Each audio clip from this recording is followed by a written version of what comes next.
கர்த்தருடைய பரிசுத்த நாமத்திற்கு ஸ்தோத்திரம் உண்டாவதாக. 1 சாமுவேல் 12ஆம் அதிகாரம் 20ஆம் வசனம். பயப்படாதேயுங்கள், நீங்கள் இந்த பொல்லாப்பை எல்லாம் செய்தீர்கள், ஆகிலும் கர்த்தரை விட்டு பின்வாங்காமல் கர்த்தரை உங்கள் முழு இருதயத்தோடு சேவியுங்கள் என்று சாமுவேல் ஜனங்களை பார்த்து சொல்வதாக நாம் வாசிக்கிறோம். இந்த இஸ்ரவேல் ஜனங்கள் தங்களுக்கு ஒரு ராஜா வேண்டுமென்று விரும்பி ஏற்றுக்கொண்டார்கள் சவுலை. பின்பதாக சொல்லுகிறார்கள், நாங்கள் செய்த எல்லா பாவங்களோடும் எங்களுக்கு ஒரு ராஜா வேண்டும் என்று கேட்ட இந்த பாவத்தையும் கூட்டிக் கொண்டோம் என்று சாமுவேலிடம் ஜனங்கள் சொல்லும் பொழுதுதான், பயப்படாதேயுங்கள், கர்த்தரை விட்டு பின்வாங்காமல் கர்த்தரை உங்கள் முழு இருதயத்தோடு சேவியுங்கள் என்று சொல்லிவிட்டு சொல்லுகிறார். கர்த்தர் தம்முடைய மகத்துவமான நாமத்து நிமித்தம் தனது ஜனங்களை கைவிட மாட்டார் என்று சொல்லி அவர்களுக்கு தைரியம் சொல்வதை நாம் பார்க்கிறோம். அநேக நேரங்களிலே தேவனுக்கு பிரியமில்லாத காரியங்களை, தேவனுக்கு சித்தமில்லாத காரியங்களை நாம் அநேக நேரம் போராடி தேவ சமூகத்திலிருந்து பெற்றுக்கொள்கிறோம். ஆனால் அந்த பெற்றுக்கொண்டது நிமித்தம் நமக்கு வருகிற சோதனைகளை, துன்பங்களை நாம் பார்த்து பின்வாங்கி போனவர்களாய் காணப்படாதபடிக்கு கர்த்தருடைய சமூகத்தை நாம் கிட்டி சேருகிறவர்களாய் இருக்க வேண்டும். இங்கு என்னாகமம் 32ஆம் அதிகாரம் 15ஆம் வசனத்திலே, நீங்கள் அவரை விட்டு பின்வாங்கினால் அவர் இன்னும் அவர்களை வனாந்தரத்தில் இருக்க பண்ணுவார் என்று வாசிக்கிறோம். நாம் செய்த பாவத்தோடு கூட இன்னும் நாம் தேவனை விட்டு பின்வாங்குவோமானால் வனாந்தரமான வாழ்க்கை, எல்லாவற்றையும் நாம் இழந்து போகிற நிலைமை கூட வரும். ஆனால் அப்படிப்பட்டவைகளை நாம் செய்யாதபடி, கர்த்தரை விட்டு பின்வாங்காதபடி கர்த்தருடைய சமூகத்திலே நம்மை தாழ்த்தி தேவ சமூகத்தை நாம் கிட்டி செருகிறவர்களாக இருக்க வேண்டும். இங்கே ஏசாயா 50ஆம் அதிகாரம் 5ஆம் வசனத்திலே, கர்த்தராகிய ஆண்டவர் என் செவியை திறந்தார், நான் எதிர்க்கவும் இல்லை பின்வாங்கவும் இல்லை என்று சொல்லுகிறார்.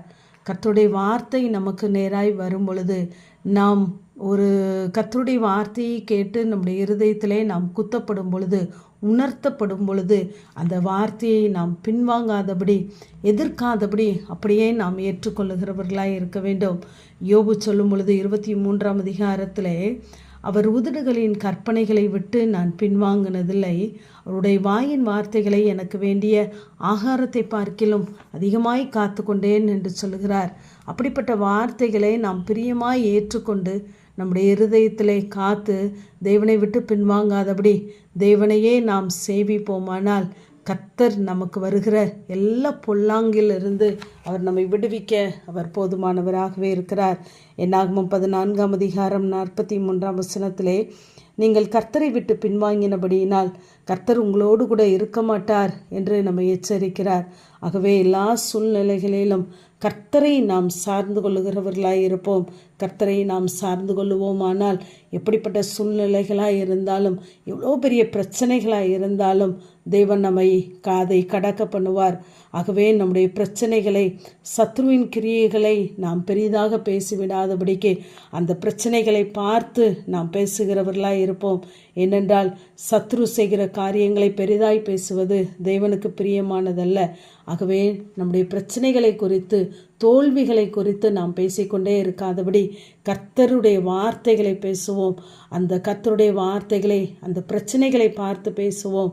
பெரிய பர்வதமே, நீ எம்மாத்திரம் செருபாவிலுக்கு முன்பாக பூமியாவா என்று சொல்லி பிரச்சனைகளை பார்த்து, வியாதிகளை பார்த்து, தோல்விகளை பார்த்து, பயத்தை பார்த்து நாம் கர்த்தருடைய வார்த்தையை அறிக்கையிடுகிறவர்களாக இருப்போம். அநேக நேரங்களிலே நாம் பின்வாங்கும் பொழுதுதான் இப்படிப்பட்ட காரியங்களை சத்ரு நமக்கு ஞாபகப்படுத்துவான், பின்வாங்கி போகிற காரியங்களை.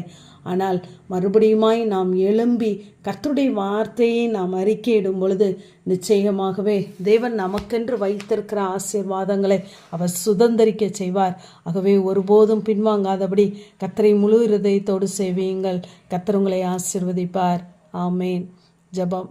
பிதாவாகிய தேவனே, குமாரனாகிய இயேசு கிறிஸ்துவின் நாமத்தின் மூலமாய் உம்முடைய சன்னிதானத்தில் வருகிறேன். பயப்படாதேயுங்கள், கர்த்தரை விட்டு பின்வாங்காமல் கர்த்தரை உங்கள் முழு இருதயத்தோடு சேவியுங்கள் என்ற வேத வார்த்தையின்படி கர்த்தாவே, ஒரு நாளும் நாங்கள் உம்மை விட்டு பின்வாங்காதபடி உடைய வார்த்தைகளை பிடித்து கொண்டு உடைய சமூகத்தில் ஒரு நாளும் கிட்டி சேருகிற அனுபவத்தை தாங்க. முழு இருதயத்தோடு முழு ஆத்மாவோடு உம்மை சேவிக்க பலன் தாங்க. இயேசுவின் மூலம் ஜெபம் கேளுங்கள் நல்ல பிதாவே. ஆமேன்.